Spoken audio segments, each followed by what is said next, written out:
ન્યૂઝમાં આપનું સ્વાગત છે।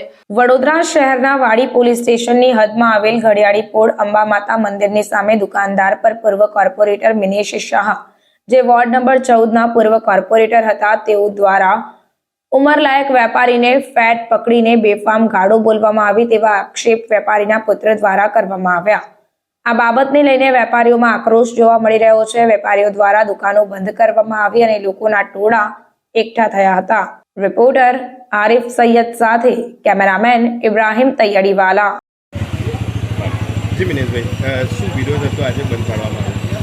કાલે સાંજે 6:15 વાગે હું વિરાસાની પોરમાંથી કસ્તરશ્રી જાનીશ્રી અભિજીતની દુકાને આવતો હતો। એક મારે ફોન આવ્યો એટલે મેં સ્કૂટર બંધ કર્યું, એક્ટિવા, તો અંદર આવવાની બી જગ્યા નહીં। એના માટે મેં દુકાનના જે પથારા બહાર લાગે આગળ જઈને બંધ રાખી જેવી 10-15 દુકાન છે, એમાંથી જે ચાલ્લાનો પથારો છે તે રાતે હટાવી દીધો અને આજે સવારે તમને બોલાયા।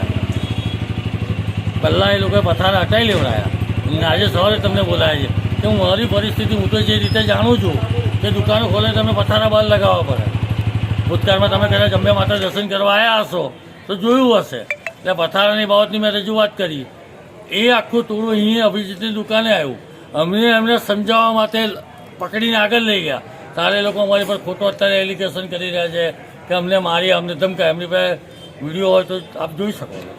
એટલે ભૂતકાળમાં મારી સામે બીજું એલિગેશન કરે કે ભૂતકાળમાં બી દાદાગીરી કરી છે। આ વિડીયોનો જમાનો છે તો વિડીયો એ લોકો બતાવે તમને। સામે અને મારો ફાધર દુકાનમાં બેઠેલા સફાઈ બસમાં દુકાન છે, દુકાનની બહાર મેં પથારો બહાર લગાવ્યો છે અને કબૂલ કરું છું કે લગાવો। એટલે મારા ફાધરને એને કહ્યું અંદર દબાઈ દો, બધું ઉઠાવી લઈશ તમારું। અમને દર વખતે 2-4 દિવસ મહિનો થાય એટલે ધાક ધમકી આવી આપવાની, એટલે રોજ ફરજિયાત નથી કે એને દર વખતે આવી તમને કહી શકે, કોઈ રાઈટ નથી। બીજી વસ્તુ કે ઉંમરલાયક માણસ અને મારા ફાધર 70 વર્ષના ઉંમરના છે, એટલે મારા ફાધરને પણ જેમ પણ દિવસ વસ્તુ બોલી ગયા છે શબ્દ, નો ડાઉટ મારા પપ્પાએ 70 વર્ષની ઉંમર પણ આ વસ્તુ સંભાળવા રેડી હતા, સાંભળી લીધું। થોડીક જ વારમાં 10 મિનિટમાં મારું મારા ફાધરે મને જાણ કરી કે ભાઈ પહેલું આવી રીતના આવું બનાવું, એટલે મારું અભિજીત સોનીની દુકાને જાઉં અને અભિજીત સોની જતું બોલતા પહેલાં તો એ લોકોએ બંને કાચ પડી, ચાલ ભાઈ નિકાલ, ચાલ નિકાલ। 2 જણ મને હાથ પકડીને બંનેને બહાર દીકરાને ગંદીમાં ગંદી ગાળો બોલીને અમને લોકોને ધક્કા મારીને બહાર ભગાયા છે। છેક અહીંયા સુધી મારી દુકાન સુધી લઈ આવ્યા છે। આજે મને એટલું દુઃખ એટલું થાય છે કે 73 વર્ષના માણસે ગાળ સંભળી લીધી છે અને જવાન છોકરાની અને નગરસેવકની આજે ભાજપની છબી તદ્દન ખરાબ થઈ રહી છે। આવનારો ટાઈમ એને બતાવશે।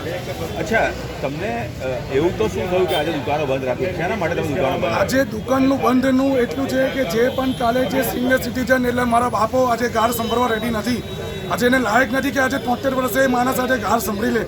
આજે અમારે અહીંયા ધંધો કરો છે, અમે ગભરાઈને ધંધો કરો અને એટેક સીધો મારા પર જ છે। આજે બધા વેપારીઓના અંદર જે પણ સોનીના વેપારી છે બધાનો એટેક ખાલી મારો એકલાનો પથારો નથી। મારું કહેવું એવું છે કે 4 દરવાજા નહીં, વડોદરામાં પથારો ખાલી પાર્થ દવે જ નથી લગાવતો, બધા લગાવે છે। લગાવે છે, કોર્પોરેશન આવે છે અને અડી જાય છે। આજે નગરસેવક એ પૂર્વ નગરસેવક જે એમની મનમાની ચલાવે છે કે અમે આગળ શીખવા નથી અને એમનું કોઈ અહીંયા કોઈ ચાલતું જ નથી, અહીં કોઈ લેવા દેવા જ નથી। અમે આજે રજૂઆત બાળુભાઈ શુક્લાને કરવાના છે અને કરીશું, જરૂરથી કરીશું।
માટે જોતા રહો સેક્યુલર ગુજરાત ન્યૂઝ. સાથે સેક્યુલર ગુજરાત ન્યૂઝ ચેનલને લાઇક, શેર અને સબસ્ક્રાઇબ કરો અને બેલ આઇકોન દબાવીને સમાચારોની ઝડપી માહિતી મેળવો.